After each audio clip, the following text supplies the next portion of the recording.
Well, a very good day to you. Welcome to today's episode of The Big Question. I'm your host here, Simon Irungu, always coming in with this big question, of course, through your help through the comments section. Always here to help us tackle this question. I'm always joined in by Professor Herman Manyora. How are you doing, sir? Good. How's the week been for you? How your days after like other election? Kenyans, looking at what's going on, a bit of anxiety here and there, but enjoying the peace. How's your current mood after the election? My current? Mood? I'm okay. You okay? I was not a participant. Okay. I wasn't supporting any side. Yeah, I'm watching what's happening. I pray that we continue being peaceful. Yeah. Well, okay, the question coming in for this episode, Prof, is how is the future looking for these big politicians that have associated themselves with this big coalition, the Kenya Kwanza and the Azimio? We're going to be starting off maybe someone like Martha Karua, Prof. If, let's say, the Supreme Court doesn't make a decision that is going to be favoring them, Prof, how is Martha Karua's future looking? You know, politics is unpredictable. Well, let's start there. But if we ignore that and say what we can see, and I said a long time ago, this is a generational change moment. 2022 is a defining moment for Kenya. Those whose side will not win will be washed away by the currents of politics. Okay. You said 2022 is going to be the start of generational change. Yes. Looking at the president-elect side, that is the Kenya Kwanza, we see quite a number of young politicians, Prof. Martha Karua, she's been there from way back to, as far as we can go down the history of politics in Kenya. Can she be able perhaps to be in the side of the opposition? You know, all these people have been there for all this time. Tell me one who has not. Nobody was there in the 80s.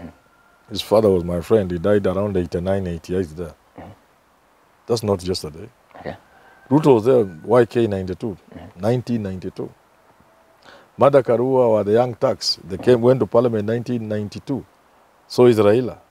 They have all been there. None of them, not even one. And their grandfathers, all of them, and grandmothers. Okay. None of them. Who? Tell me, which one is not? Muturi, I heard of him when I was, I don't know where. So which one? Let me see. Who? Kenya Kwanza, the young people. Who are they? Dini Nyoro. Dini Nyoro, where are they? Those Murkome. are not, we are not counting those. Murkome. You are talking, even the other side, they are young people. Sifuna is there. Sifuna is not a... Okay, now let's focus on the on the big names. Yes, Will she be able to face Ruto, the president-elect? Mother is not afraid of anybody. Okay. In fact,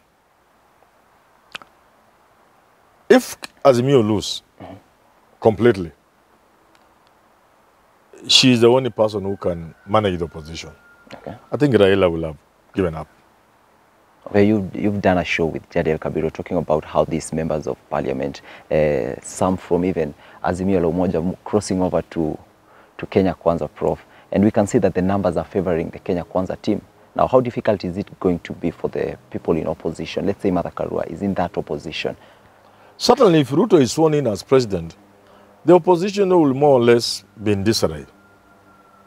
Given his approach to politics, where he's not ashamed of collecting people from the other side and bringing it to his side. He does so in broad daylight. He doesn't find anything wrong with it. I think if that would continue, and then maybe for the first year or two, there will be absolutely no opposition, especially in terms of numbers. There will be, in the absence of Raila to hold the ship together, because I don't think Raila will be interested anymore. Martha Karua, will she be able to She will not be able, because running against Ruto and is raiding your MPs, she cannot match Ruto. Ruto will just take all these people. Okay. Actually, if Ruto is sworn in, within less than a year, he will have the numbers to do anything he wants in parliament. Okay. Yeah. Well, we saw a tweet by Sonko, the former Nairobi governor, and something coming from Sonko, we just don't take it lightly. Yes. There was a post of Stephen Kalonzo with a handshake with the president-elect, that is William Samoei Ruto. Yes. And the comment there, it was reading, loading. Is there a possibility of Kalonzo crossing over to Kenya Kwanza? I have said repeatedly that power is sweet. And the power attracts the way nectar attracts bees. So I would not be surprised if Kalonzo were to switch over to Ruto.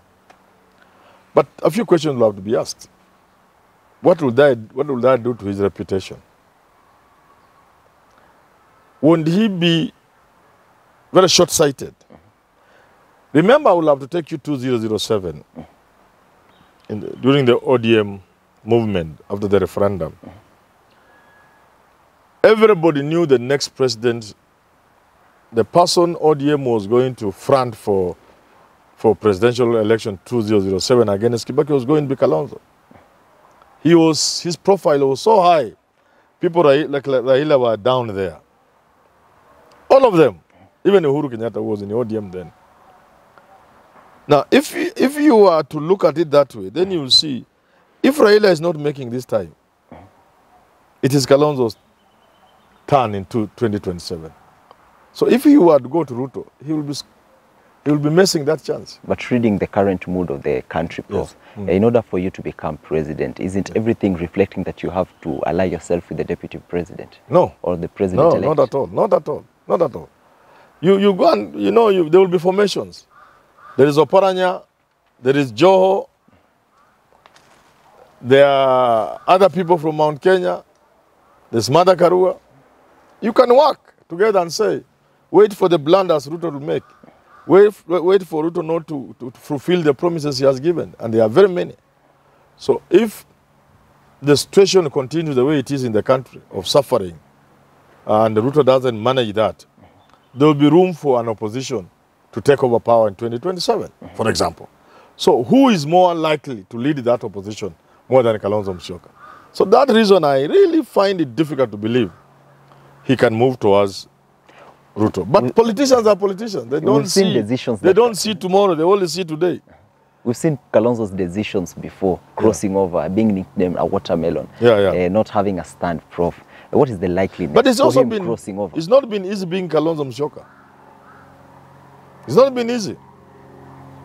That space has been dominated by Raila in such a way, it leaves no room for anybody else, Mudavadi, Kalonzo and the rest. And you can't blame them and you can't blame Raila for being who he is. You see? And then the other side was dominated by William Ruto, an overbearing politician also. So there was no space for Mudavadi. There was no space for Kalonzo. Who tells you Kalonzo cannot work with Mudavadi in the next election? So how would he go the other side? How will he then mount a campaign in 2027? Okay, now and I'm sure unless Raila is so selfish, he will have no option but to support Kalonzo in 2027. Okay, looking at Kalonzo's decision of not having a stand or maybe crossing over, do we blame it on Raila because maybe perhaps he did not live up to his promises to Kalonzo?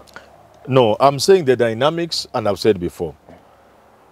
The choice in terms of supporting Kalonzo, in terms of picking him as deputy, let me get you right. Picking him as deputy, some of the decisions that Kalonzo it's not easy. This ball was too high. This thing was beyond Raila.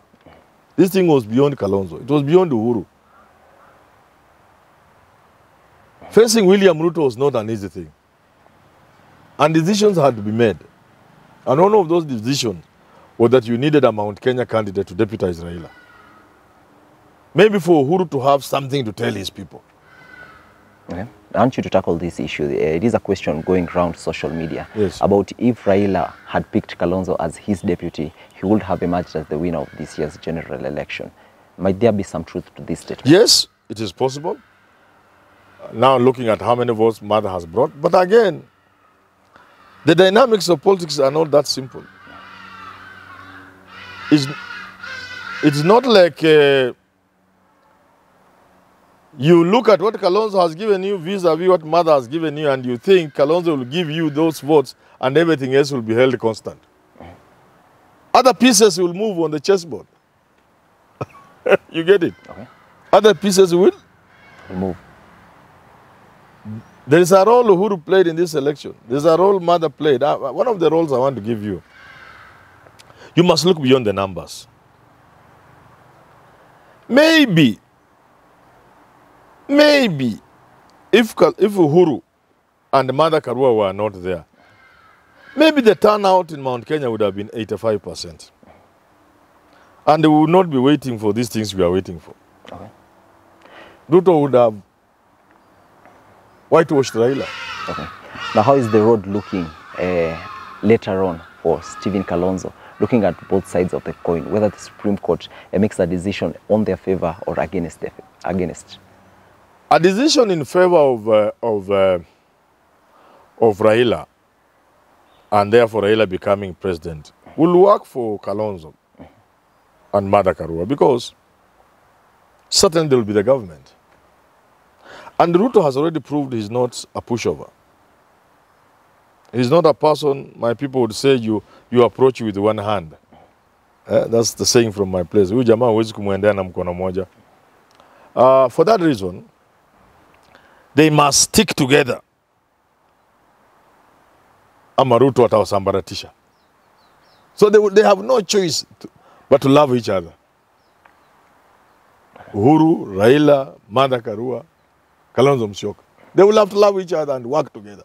Otherwise, Ruto will deal with them. So for that reason, it is in their interest.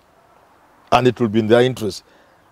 Regardless of who between them goes for president in 2027.